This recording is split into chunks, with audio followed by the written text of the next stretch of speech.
We are looking at a linear trail of Starlink satellites cutting across the night sky.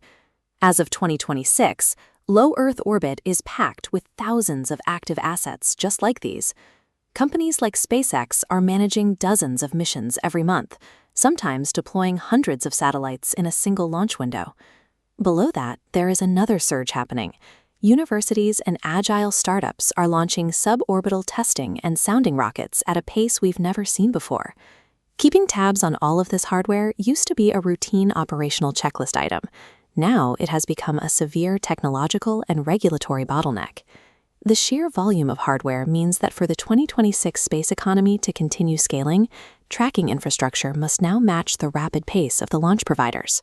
For a long time, the standard solution was simple: slap a legacy GPS or GNSS module directly onto the payload. But today, that approach is breaking down. Commercial GNSS sensors have built-in regulatory hurdles called COCOM limits. If a high-velocity rocket exceeds a certain speed and altitude, the sensor assumes it's a guided weapon and automatically locks itself out. Even if you bypass the locks, onboard modules require heavy special antennas to maintain a signal while a rocket violently spins. For a budget-conscious research payload, that extra weight is often a deal-breaker. Because of this, the industry is offloading the tracking complexity extensively. Instead of putting expensive hardware on the rocket, operators are building smarter receiver networks down on the ground. This market segmentation matrix maps the tracking market into 3 zones based on capital expenditure and operational altitude. We have the agile R&D sector, high capital operators, and the market intelligence zone. Your infrastructure determines if you prioritize one-time hardware costs or long-term data subscriptions. Let's look at the suborbital R&D market. Startups and universities operating out of environments like this snowy ground station have one goal: validate new technology as cheaply as possible. Their sounding rockets experience extreme G-forces and hit high velocities almost instantly, rendering those standard commercial GNSS sensors completely useless. Their workaround relies on custom open-source LoRa radio boards. These cost a fraction of aerospace-grade modules and take up minimal space. This chart shows the profile for these LoRa systems. Payload footprint is low, infrastructure cost is low, and precision sits at a medium. They achieve this by interacting with the ground using time difference of arrival and Doppler multilateration. This means the team successfully gets real-time flight data despite heavy rocket rotation, and they keep their payload rate down to an absolute minimum. The trade-off happens on the ground. To make it work, teams have to meticulously synchronize multiple receiving stations across different locations and constantly fight off multipath signal interference. For suborbital R&D, you are trading heavy onboard hardware costs for extreme ground station management complexity. Now let's move out to the deep low Earth orbit market, which is entirely dominated by operators managing massive mega-constellations. Their primary existential risk is Kessler syndrome, the threat of catastrophic debris cascades that could wipe out billions of dollars of hardware in minutes. If you want to actively avoid collisions, you can't rely on public 2-line element data. It simply isn't updated fast enough to give you actionable lead time.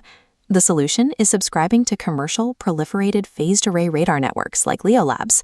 We are looking at the massive ground infrastructure required to actually track objects precisely in LEO. With these networks, operators receive automated, high-cadence state centers and 3D conjunction alerts with just minutes of latency.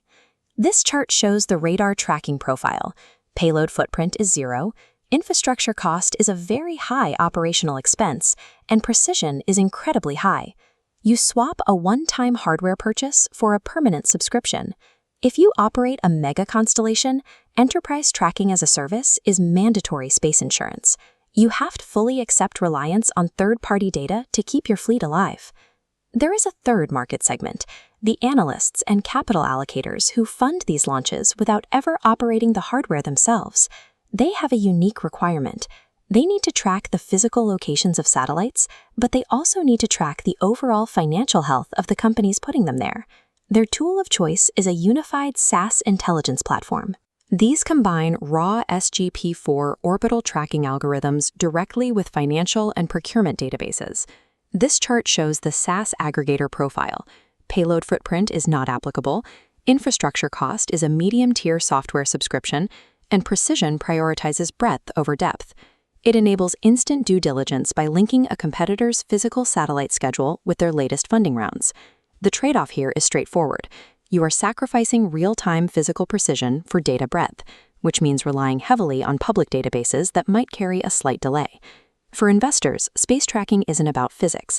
It is about translating orbital mechanics into actionable market intelligence. Modern tracking economics depend entirely on how you choose to acquire your data. This chart shows a decision framework for space economy participants. It starts with one question: are you operating the hardware? If the answer is no, you use intelligence aggregators. If you are operating the hardware, the chart branches to a second question. Is your goal suborbital R&D or long-term LEO persistence? If you are an agile innovator running suborbital test flights, invest your time and capital in deploying distributed RF and LoRa networks. If you are a fleet operator looking for LEO persistence, protect your assets by subscribing to enterprise radar networks. And if you are a capital allocator, stick to the SAS aggregators so you don't get bogged down trying to decode raw telemetry. The 2026 market shows that while space is the destination, the specific tracking data you own or rent on the ground determines what you can safely achieve in orbit.